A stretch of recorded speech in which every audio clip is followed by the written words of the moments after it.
Hello everyone, my name is Julius, but y'all can call me Julux. I have been a part of the homemade trading card community for about 7 years, but I have not been as vocal as other people in the community. But I have been watching since I was way younger.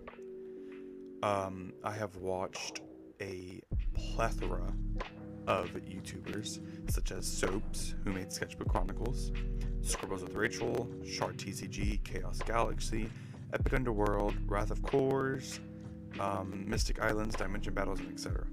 I've watched almost every homemade TCG video in the past 7 years. And here's a collage of a bunch of those YouTubers' channels. Sorry if I did not get you, it's nothing personal. But I have probably watched every single one of your videos.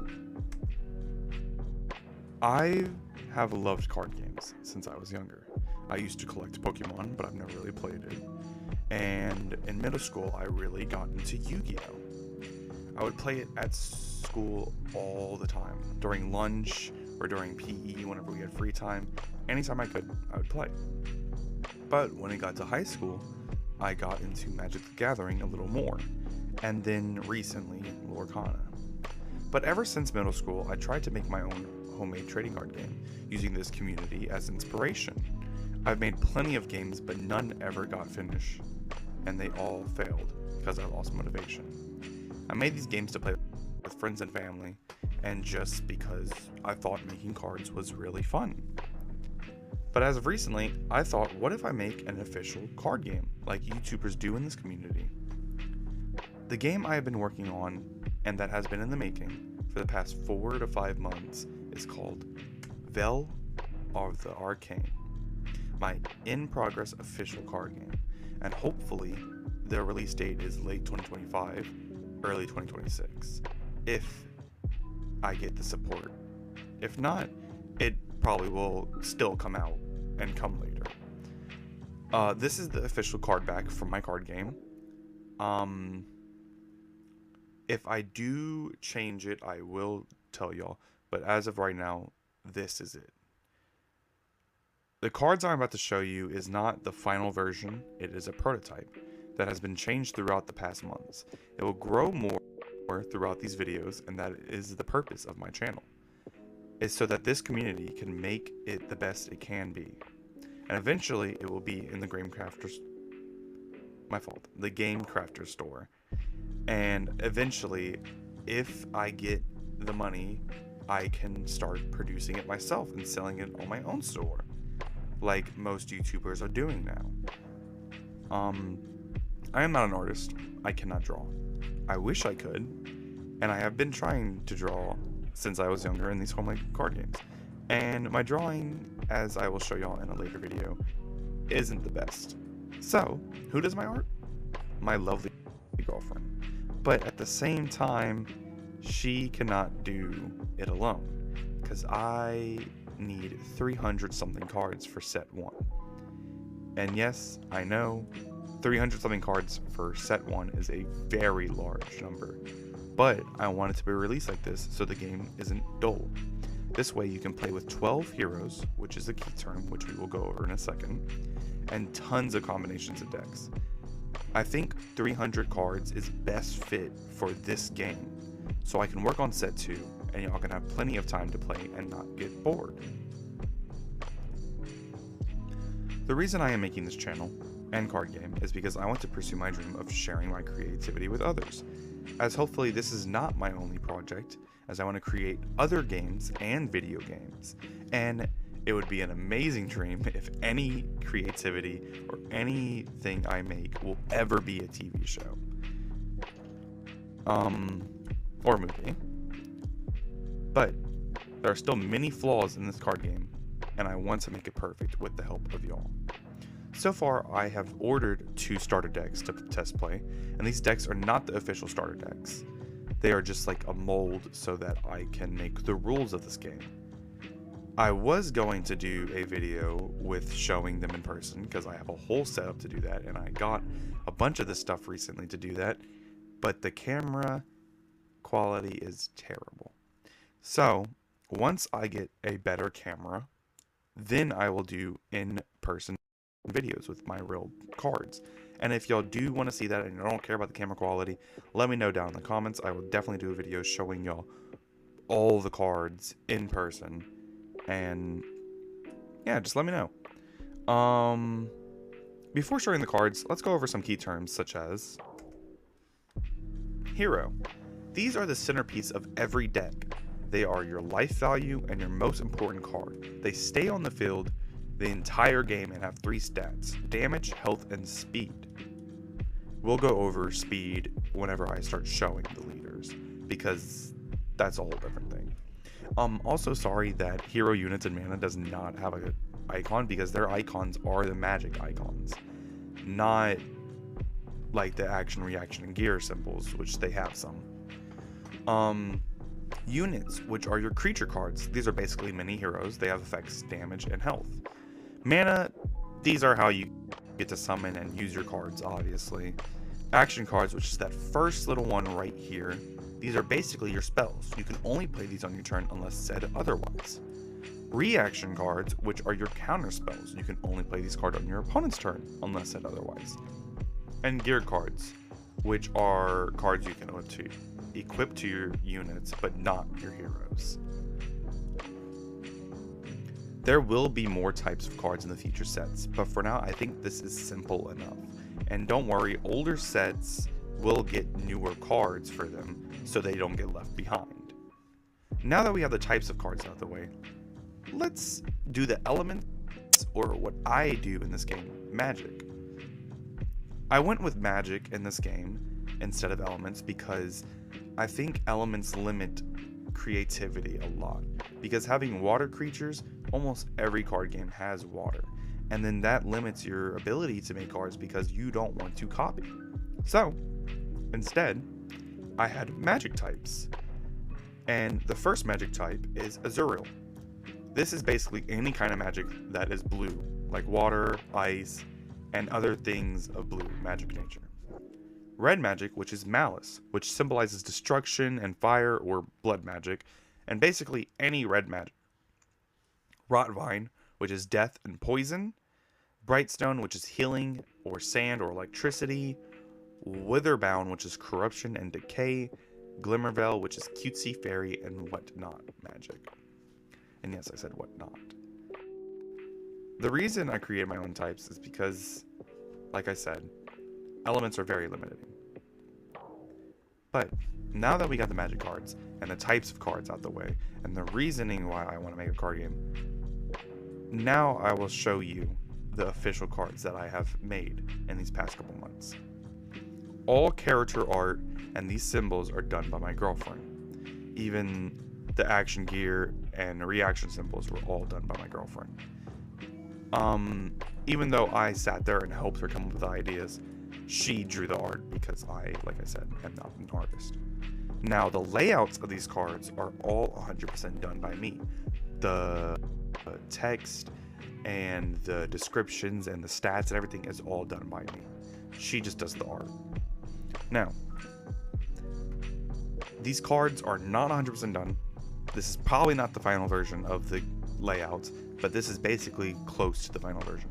They are not 100% balanced as well, as I have test played the decks, but let's get on.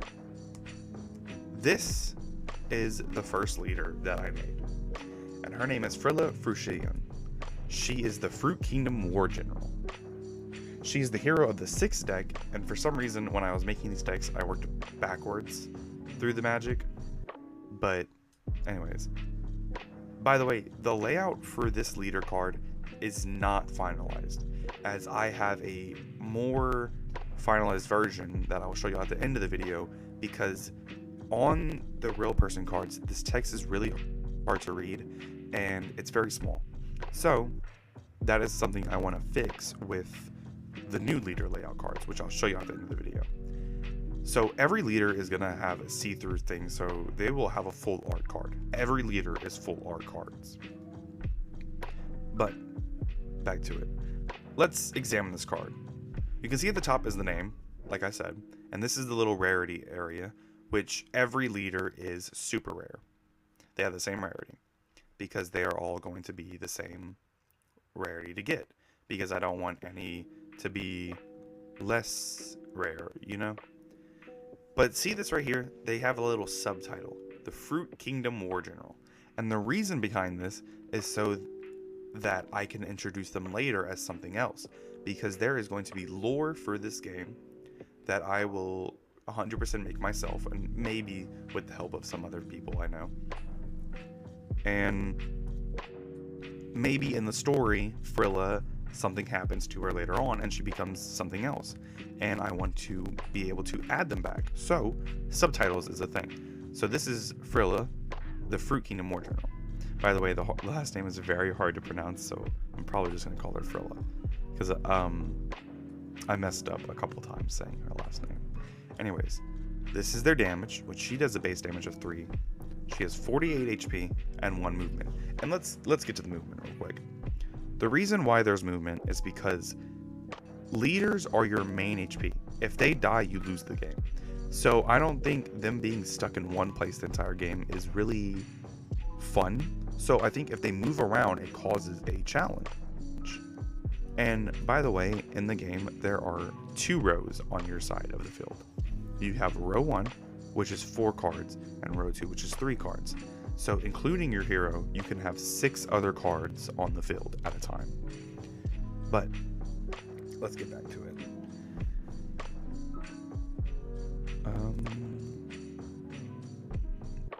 Okay.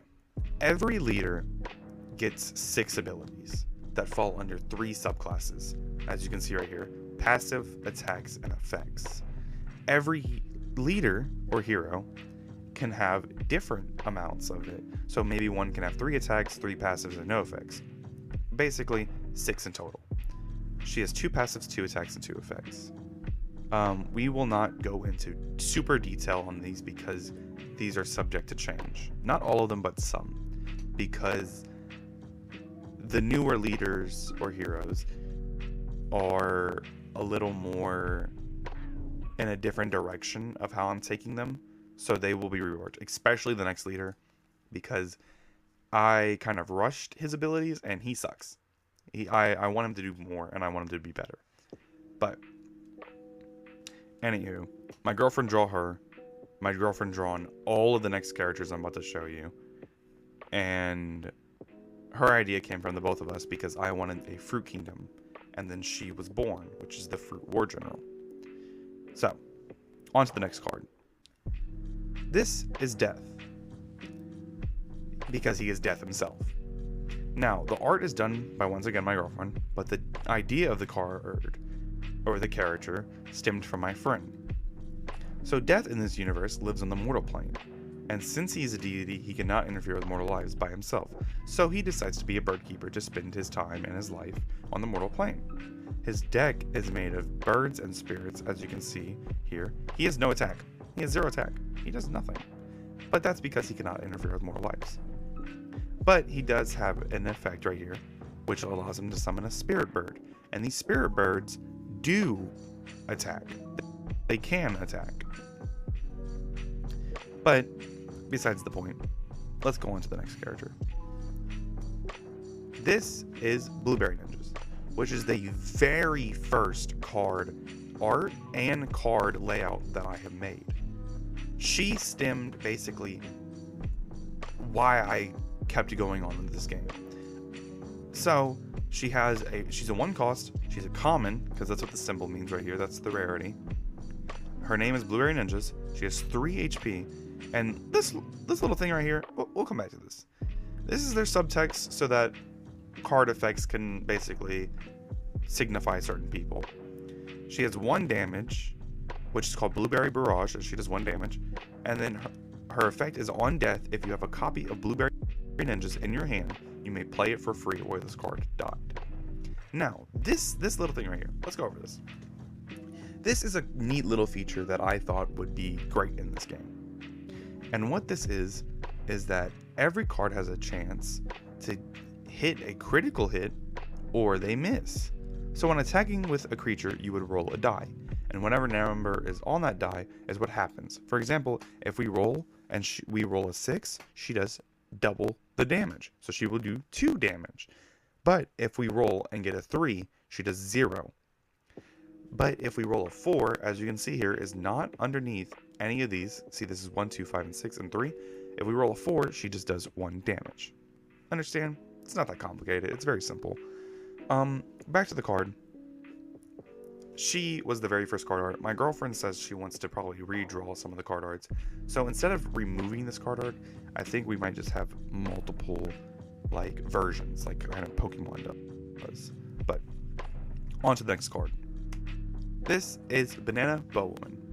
She's a 3 cost and she's an uncommon. Her health I accidentally did not put there, and it's supposed to be there, but she has 4 HP. Her critical hit is a 6, her critical miss is a 1 and a 3, and she does 3 damage. Now, her effects are, this card can attack lanes adjacent to this card's lane, and then she has 2 universal effects. One is called Powerful Critical, which means her critical hit is tripled instead of doubled. So if you would roll a 6, she would do 9 damage instead of 6, because usually it's doubled. And then she has another effect which is called Reach, which is a placeholder name, but this means she can attack creatures in the back lane in row 2, because row 1 is the 4 cards, row 2 is the 3 cards, understand? So the next card is one of my favorites, Coconut Crusader. He is a 5 cost, a super rare, 7 HP, critical hit is 2, critical miss is 3, and his attack is called Coconut Mace, and it says /2. Now what this means is, let's go over his effect first. This creature's attack switches every turn. Turn 1, he does 4 damage, and you add a +5 to critical hit. But on turn 2, he does 2 damage with Sweep, which means he attacks the card to his left, middle, and right. But it adds a +4 to the critical miss, and you would roll each time to attack each person. So the person on the left you would roll, the person on the middle you would roll, and the person on the right you would roll. Alright, on to the next card, which is not a creature card, it is an action card. Cluster Grape Bombs, which is part of the Fruit Army deck. It is a 1 cost, and this card can be played as a reaction like I said earlier. Its effect is deal 1 damage to 3 different enemies. So action cards can only be played during your turn, but as this one says, you can play it during your opponent's turn. It is a common.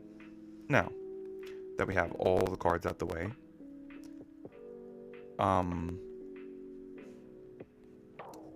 I don't have any art for the other cards like Reaction Gear and Mana, but I will still show you their layouts. This is the reaction card layout.